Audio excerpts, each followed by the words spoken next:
Hello friends, कैसे हो आप सभी। आई होप आप सब बहुत बढ़िया होंगे। तो बहुत दिन के बाद एसएससी को लेकर मैं एक वीडियो बना रहा हूँ। आज एसएससी के वेबसाइट में एक स्लाइडिंग मैकेनिज्म को लेकर नोटिस आया है, तो उस नोटिस के रिगार्डिंग इस वीडियो में बात करेंगे। अभी तक क्या होता था कि एसएससी जितना भी एग्ज़ाम कंडक्ट कराता था तो उसमें बहुत सारा पोस्ट क्या होता था कि वैकेंट रह जाता। मान लीजिए कि कोई एक सिलेक्टेड कैंडिडेट है और किसी जॉब में है, वो उससे अच्छा जॉब के लिए या कोई बेटर लोकेशन के लिए फिर से एग्ज़ाम दे दिया, और जब एग्ज़ाम का रिज़ल्ट आया वो देखा कि उसको अपना मनचाही जोन या जो उस जॉब में है, वो जो जॉब में है उससे अच्छा जॉब नहीं मिला।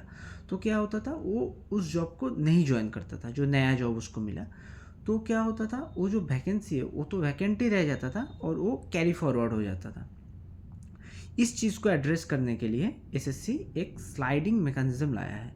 अभी क्या होगा, आप लोगों का जो आंसर की वगैरह आ गया, उसके बाद आप लोग प्रेफरेंस फॉर्म भरेंगे जो पहले भी होता था। उसके बाद क्या होगा कि एसएससी एक टेंटेटिव एलोकेशन का लिस्ट निकालेगा। वो लिस्ट निकालने के बाद आप लोगों को 10 दिन का टाइम दिया जाएगा कि आप लोगों को एसएससी का रीजनल जो ऑफिसर्स है वहाँ पे जाना होगा। जाके आपका आधार ऑथेंटिकेशन के थ्रू आप लोगों का आइडेंटिटी वेरिफिकेशन करवाना पड़ेगा। ठीक है। अच्छा, जब आप आइडेंटिटी वेरिफिकेशन करवाने जाएंगे तो आप लोगों के पास दो ऑप्शन होगा। या तो आप जो पहले जो मतलब वो भरे थे, प्रेफरेंस भरे थे, उसको आपको फिक्स करना है, या आपको वो लॉक कर देना है, या आप लोगों को फ्लोट करना है। अगर आपने मान लीजिए कि उसको फिक्स कर दिया तो आपको, मान लीजिए आप मैं एग्जाम्पल के थ्रू समझाता हूँ तो आपको ज़्यादातर समझ में आएगा।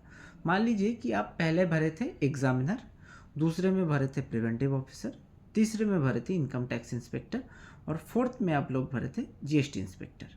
ठीक है। अच्छा, मान लीजिए कि आपको जो टेंटेटिव एलोकेशन लिस्ट है उसके हिसाब से आपको इनकम टैक्स इंस्पेक्टर या मान लीजिए जीएसटी इंस्पेक्टर मिल रहा है। ठीक है। और आप जाके वहाँ पे एसएससी का जो रीजनल ऑफिस है वहाँ जाके फिक्स कर दिए। तो क्या होगा, मान लीजिए कि आपके ऊपर के जो रैंक वाले हैं, मतलब आपसे बेहतर जो रैंक वाले हैं, उसमें से कुछ बंदे अपीयर नहीं हुए। और यहाँ मैं एक चीज़ क्लियर कर देता हूँ, अगर आप लोग आइडेंटिटी वेरिफिकेशन में नहीं जाते हैं तो आप एब्सेंट माने जाएंगे और आपका जो प्रेफरेंस फॉर्म भरा हुआ है वो कैंसिल हो जाएगा, ऑटोमेटिक आप वहाँ से हट जाएंगे। तो उसके नीचे जो कैंडिडेट है वो ऊपर शिफ्ट हो जाएगा। तो मान लीजिए आपको जीएसटी इंस्पेक्टर मिल रहा है और आपने फिक्स कर दिया, तो क्या होगा, जब एसएससी फाइनल रिजल्ट निकालेगा तब आपको जीएसटी इंस्पेक्टर ही मिलेगा। और अगर मान लीजिए आपने फ्लोट जो ऑप्शन है उसका एक्सरसाइज कर लिया, वहाँ जाके आप फ्लोट में टिक कर दिए आइडेंटिटी वेरिफिकेशन के टाइम पे, तो क्या होगा, मान लीजिए कि आपके ऊपर के बहुत सारे कैंडिडेट अपीयर नहीं हुए, तो आप तीसरे नंबर पे इनकम टैक्स इंस्पेक्टर डाले थे और आपको अभी मिला था जीएसटी इंस्पेक्टर। तो अगर आप फ्लोट का इस्तेमाल करेंगे तो आप शायद शायद ये हो सकता है कि इतना कैंडिडेट ऊपर से आपका हट जाए कि आप जीएसटी इंस्पेक्टर से इनकम टैक्स इंस्पेक्टर के स्लैब में आ जाए। समझ रहे हैं मेरे बात को। अगर आपको कोई भी डाउट है तो आप कमेंट बॉक्स में पूछिएगा, मैं उसको क्लैरिफाई कर दूंगा। तो ये हो गया दो ऑप्शन, एक तो फ्लोट और एक हो गया फिक्स। ये दोनों ऑप्शन आपको एक्सरसाइज करना होगा। उसके बाद क्या होगा, एसएससी फाइनल रिजल्ट निकालेगा। इससे क्या होगा कि मान लीजिए कोई कैंडिडेट वैसे ही फॉर्म भर दिया था, मतलब कैजुअली फॉर्म भर दिया था, वो ऑलरेडी सिलेक्टेड है और उसको जॉब नहीं चाहिए था, वैसे बस दिखाने के लिए कि हाँ मैं इतना टाइम सिलेक्टेड हूँ ये वो।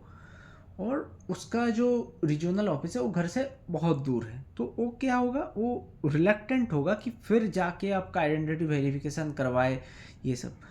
तो कुछ कुछ जो वैकेंट पोस्ट बच जाता था, मतलब अभी तक का जो प्रोसीड्योर है उसमें, तो मान लीजिए कि पहले अगर 20 पोस्ट ऐसे खाली जाता था, तो अभी ये होने के बाद मेरे हिसाब से जो है 15 पोस्ट वैकेंट जाएगा। तो वो जो 5 कैंडिडेट है उसको और ज़्यादा नौकरी मिलेगा।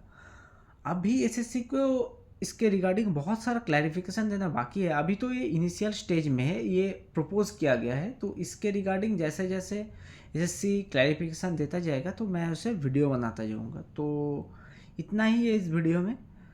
और बाकी आपको कोई भी डाउट है तो आप कमेंट बॉक्स में पूछ सकते हैं। Thank you guys, thank you for watching this video.